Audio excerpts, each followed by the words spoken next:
Welcome to the Moon Tribe podcast. I'm Simona your host. I'm here to inspire heart-led entrepreneurs and conscious leaders to follow their purpose and create a life of freedom, wealth, and magic. Welcome back, tribe. I'm so excited to dive deeper today as we are going to explore how we can use lunar wisdom in our business. And the 3 next episodes are gonna explore much more how you can follow the lunar cycle and also how you can manifest with the moon. So today we're gonna explore the 3 reasons to follow the lunar cycle. Why would you follow the lunar cycle? What are the benefits of tuning into the moon cycle? And how can we actually apply it practically in our daily life and in our business? As I mentioned last time, I'm a Capricorn, so I like to apply it also in our daily life. I want to start with saying that if you're new to this, if you're new to working with the moon, I often notice that people feel a little bit insecure if they can actually connect to this. And what I want to remind you of is that you already know this. The moon is something we can all connect to as humans, right? It's up there in the sky. You have seen it so many times. You have probably felt it so many times and you were not aware about it. So for me, this entire journey is more a remembering. We are already part of nature, so we just need to remember all of this beautiful wisdom. So let's look at the 3 reasons how this can benefit you. For me, the first one is about recognizing the natural fluctuations of energy.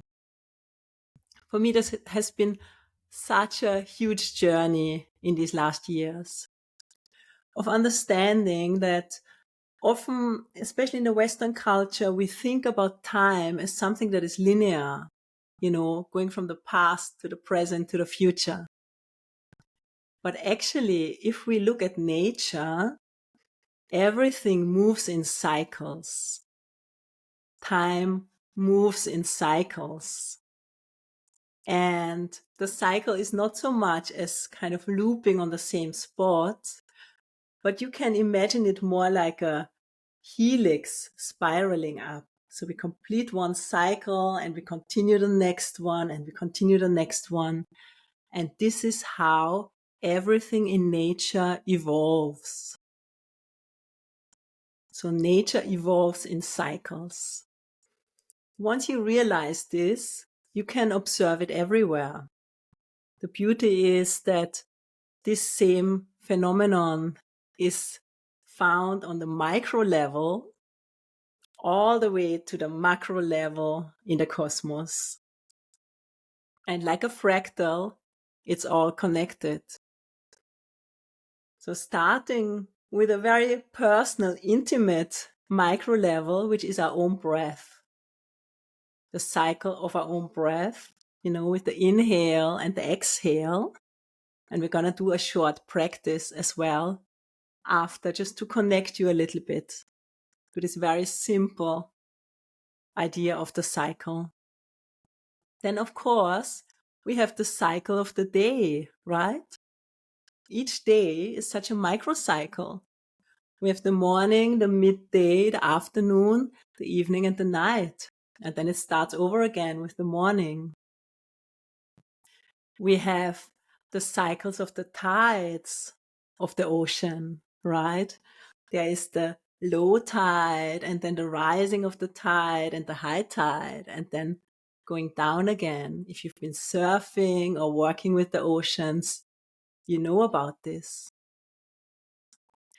Then is the cycle of the moon, which lasts around 29.5 days. That's why it's called month, which many of us don't even connect. So the month is called after the lunar cycle. It's roughly 1 month. That's the time it takes from the new moon to the crescent, full moon, waning moon, and then back into the darkness, starting again with the new moon. As women, we also have our moon cycle, which is called after the moon. And actually, often women were also synchronizing their period and their cycle with the new moon or with the full moon. So pay attention, this might be happening for you as well. On the solar level, the solar cycle, we experience the 4 seasons, especially if you're living a little bit further away from the tropics. We experience the spring, summer, autumn, winter, spring again, right? So this is a little bit of a slower cycle that takes 1 year. So we created 1 year to measure the time it takes for the Earth to rotate around the sun. And then if we look into the realms of astrology, there are, of course, the planets, and some of them have much slower cycles. For example, I think Pluto has 240 years cycle. So some of us will never even experience a Pluto transit in our lifetime. So that is the beauty of really understanding this nature of cycles. The cycle is defined in 4 stages. We have a beginning, then we have a period of growth, of growing, reaching a peak, and then from the peak again, the waning, the dissolving back into emptiness. And then it starts all over again. So let's take a short moment and just experience this with your breath. I feel that is such a beautiful and powerful way. I always share this with my students, and I feel it gives you this direct experience of the nature of the cycle.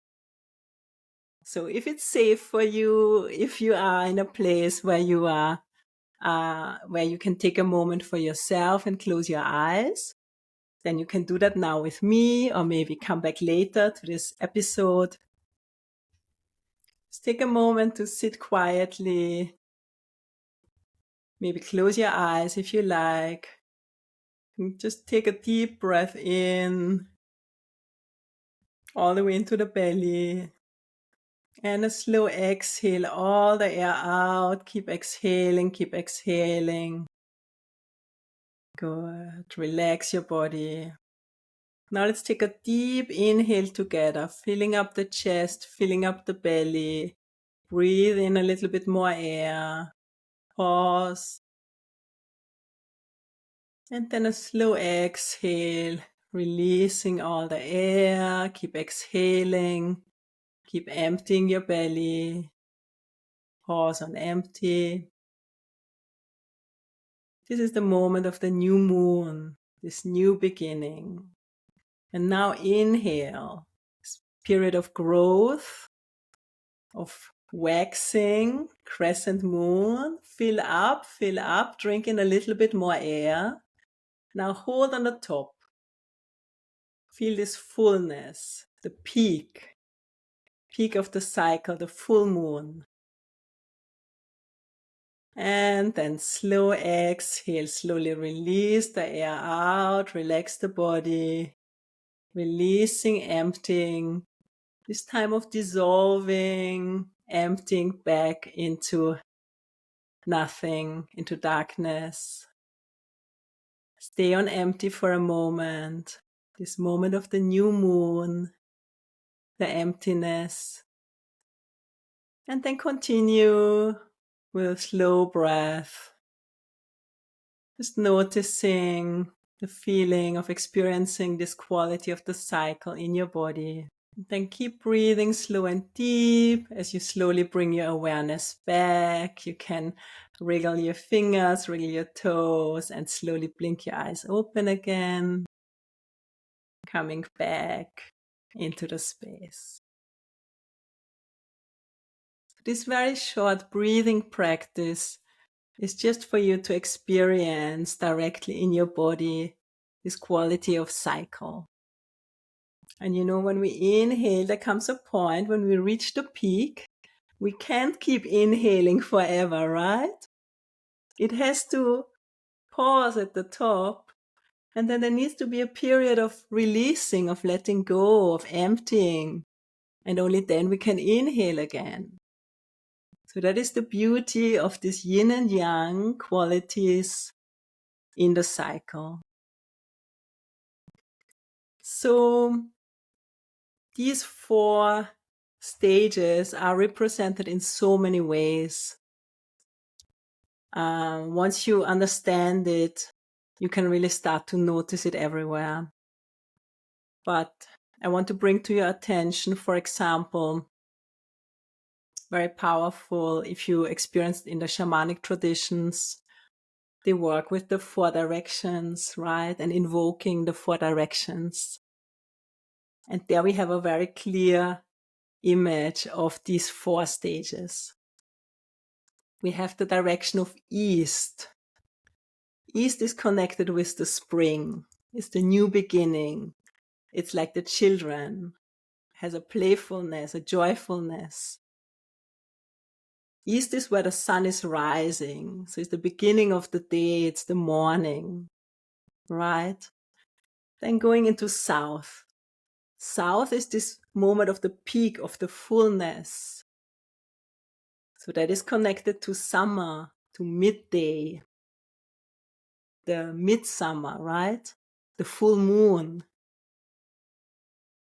Could be an adult in the peak of our life. Then we go to the west. And the spirits of the west are connected to the ancestors, to the wisdom. It's like the afternoon. There's a maturity. There's a sense of ripening. It's the autumn. And then going further into the north, right? And the north is this moment of transcending when we complete the cycle. It's connected to winter, the winter solstice, the midnight, and the new moon. It's the ending and the new beginning. So just let this sink in, as I feel intuitively we can really understand the symbolism and the quality of these stages, right? So once you understand this, for me it's very important to realize that during the month, there's a natural rise and a natural fall of energy. The energy isn't always the same. So the moon is also affecting the waters. As you know, we consist to 80% of water. The moon is affecting the oceans.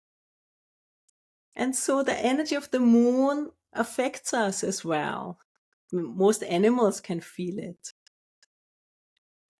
So the more we can become aware about it, the more we can become conscious of this, the more we can flow with this natural fluctuation of energy. What has been in my experience until I started to become more aware about it, there was more this idea that, you need to be kind of the same every day. I think that is a little bit like part in also the working culture nowadays, this idea of, we have to be productive from 9 to 5, Monday to Friday, which is like this idea from the industrial age of actually going to a factory, which is really against our natural rhythm. And also nowadays we have the internet, so it's all a little bit questionable if this still actually makes sense.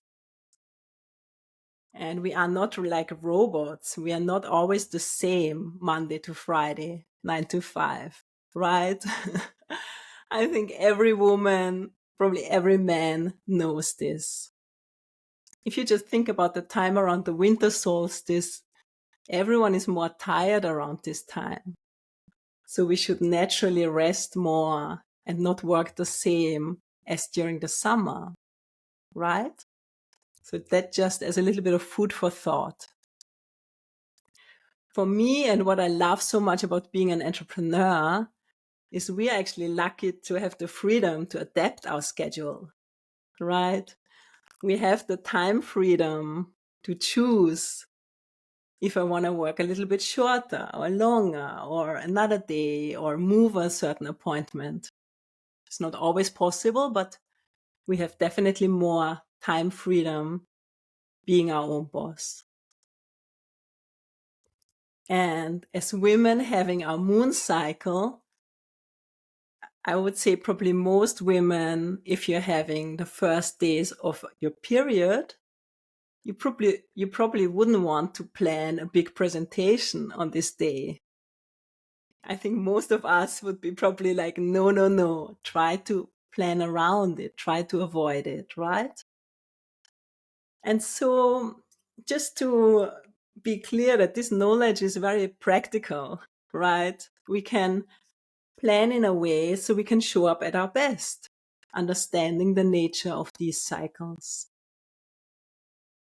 So when I started understanding this, I was able to live so much more in flow instead of kind of swimming upstream, and it's so hard work because you are going against the natural energy.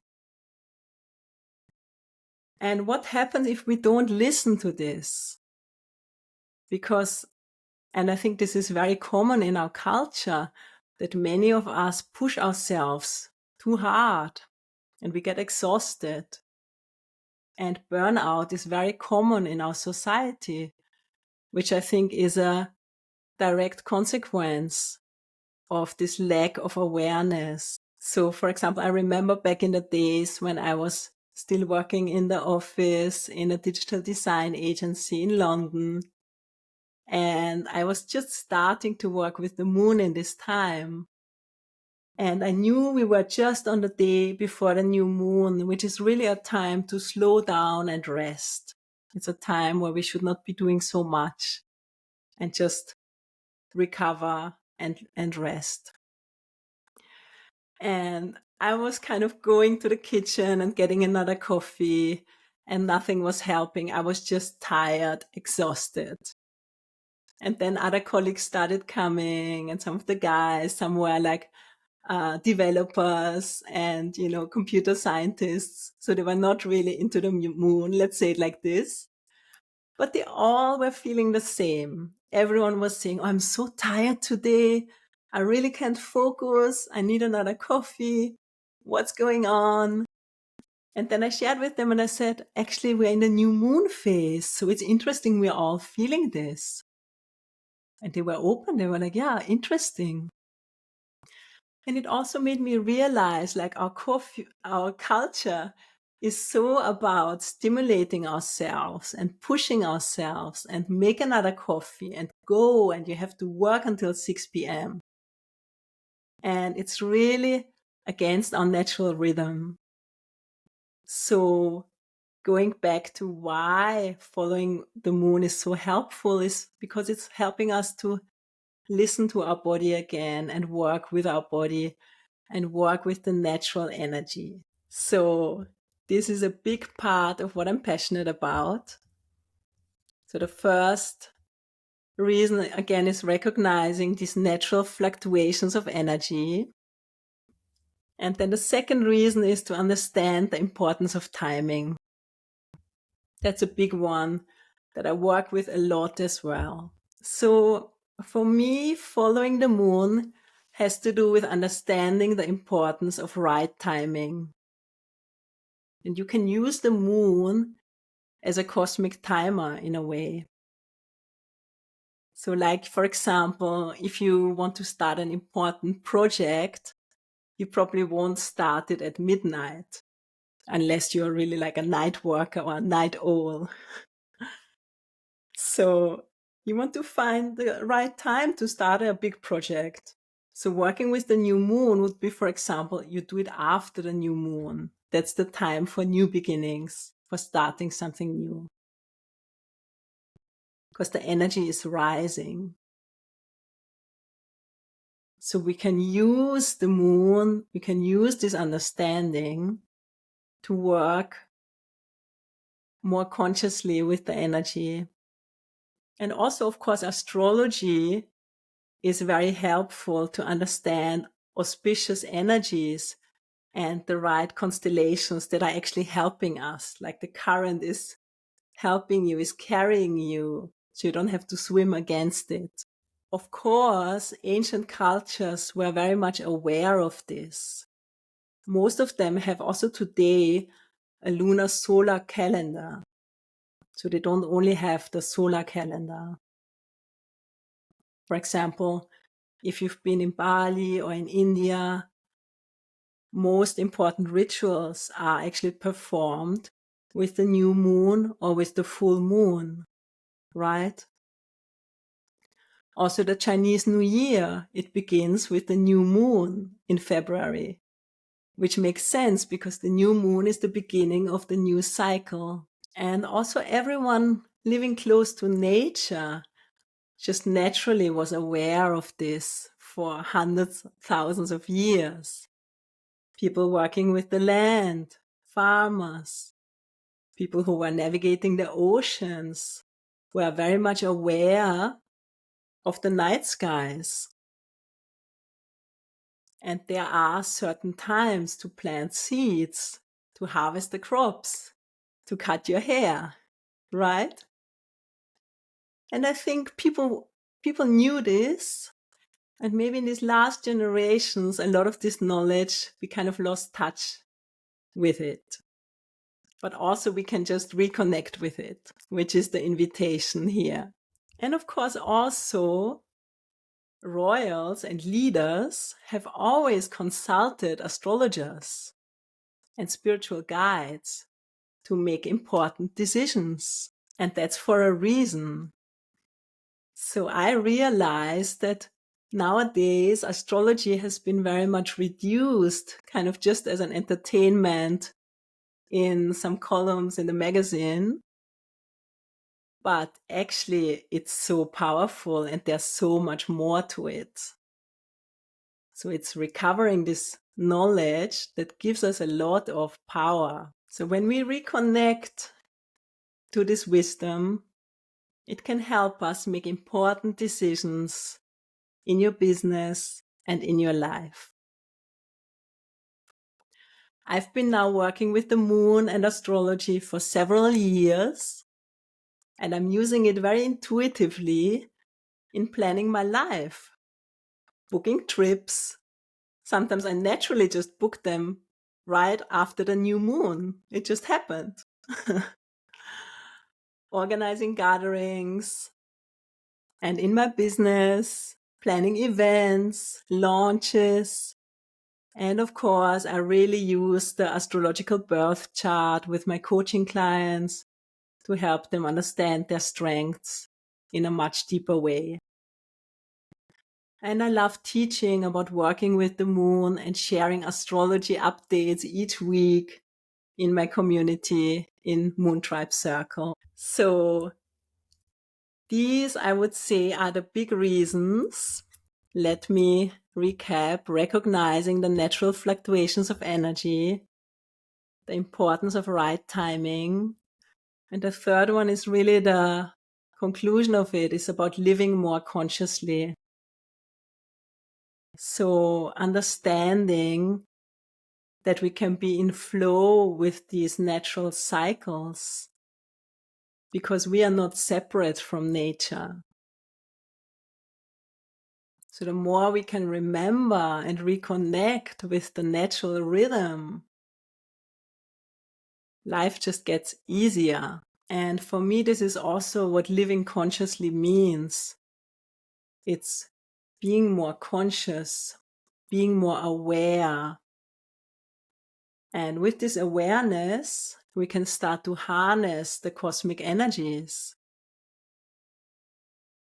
So it's making everything just flow much easier. So these, I would say, are my 3 reasons to following the moon, how you can use it in your life, in your business.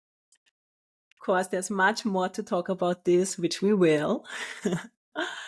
But if this resonated with you, you are in the right place. And I'm excited about this journey in the Moon Tribe podcast. I would absolutely love to hear your insights. Just drop me a message on Instagram, what landed for you. And meanwhile, please remember to share your magic. Thank you for listening to the Moon Tribe podcast with me, Simona Shimanovic. I'd love to share my free abundance meditation with you. Go to simonashimanovic.com and join the tribe.